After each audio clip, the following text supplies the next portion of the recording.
Hello, in this video I'm gonna show you a simple trick that I like to use. It simply allows you to sound manipulate and reverse MIDI parts. Let's get into it. So I actually really like the pianos, but I kind of wanted to make a bit of sound design, try to make it even more my own sound and simply just play around and maybe find something that I didn't have found elsewhere. And what I like to do is simply reversing and octaving with the Ableton's editor, but since it's MIDI, I can do it. In Ableton, it's very simple to actually make it audio, and the way I do it is simply by freezing the track, and then I'm simply dragging it down to an audio track.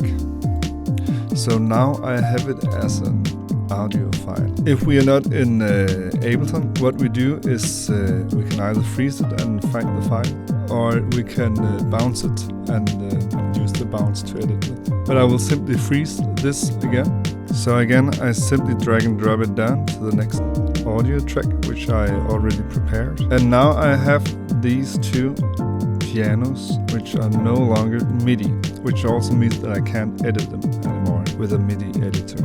So let's say I want to reverse the first piano. What happens when I reverse?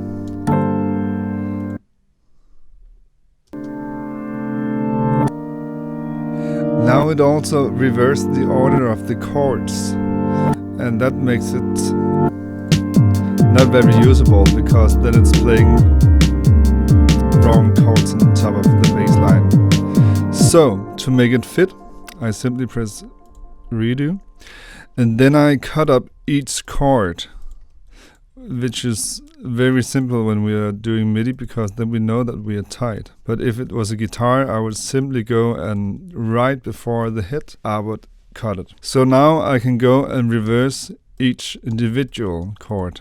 I simply do it here by pressing R. So let's listen to it now.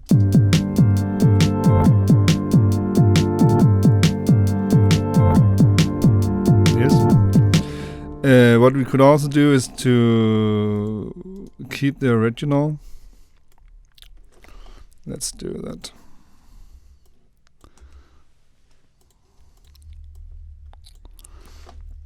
So we have the reversed. So we kind of make this kind of endless piano sound.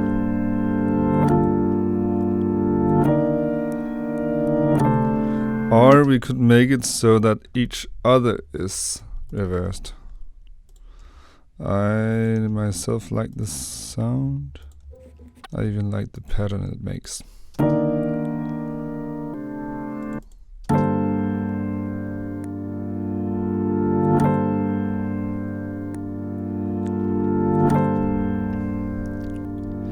So it just gives it some character. Let's do it with the other piano, which is an arpeggio piano.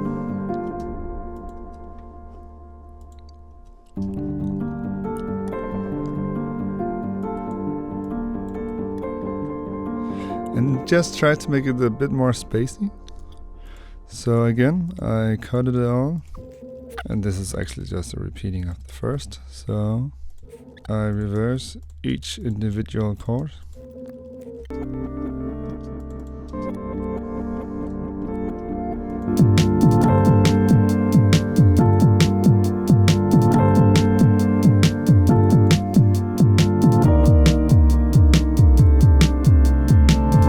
And now, since it's sound and not MIDI, I can go and, for example, I can put it one octave up. Let's listen.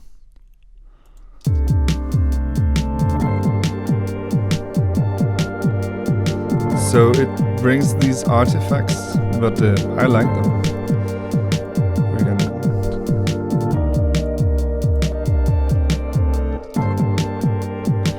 And we can choose the different methods on how it's octaving it. I like to use different ones, but normally it's complex I use.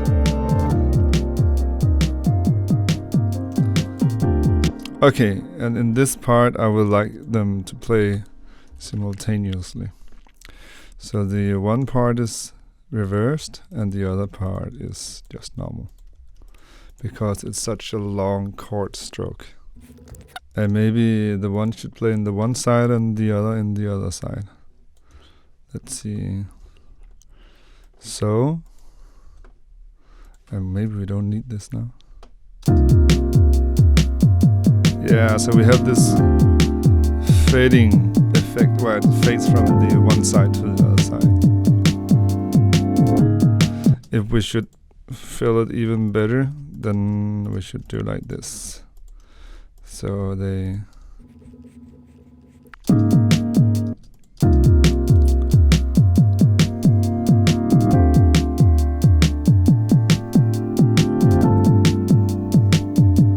I really like this effect. And let's try to do something with this track. We can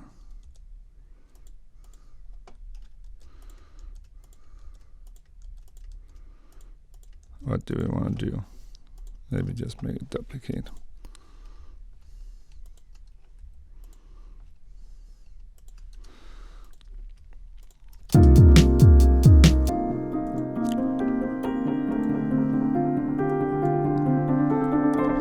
What happens if I put it an octave up?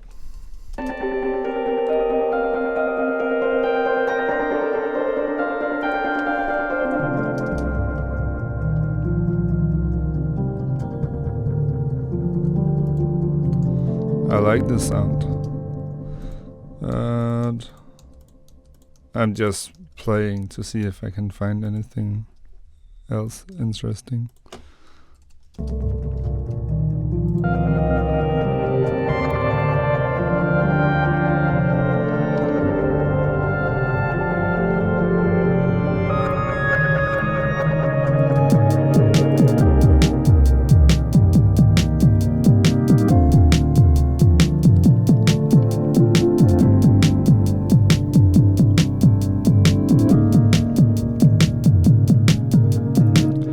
Me just gave it some personality, it gave it some character, and I like to play around because sometimes I find something that really just makes sense. But let's listen.